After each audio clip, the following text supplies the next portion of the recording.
Studio Perlice.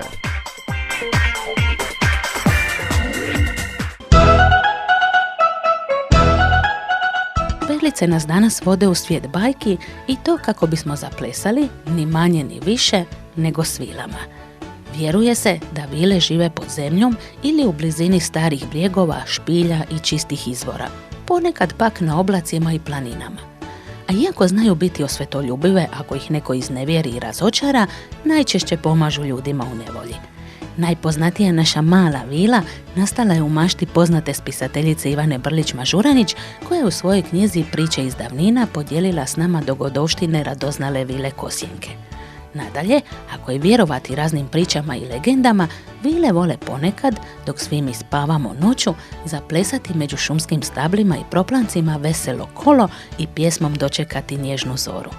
Uz pjesmu malih vila, Vrti, vrti kolo, iz mjuzikla Ahta sapunica, i vi se možete uhvatiti za ruke i postati dijelom te vilinske čarolije.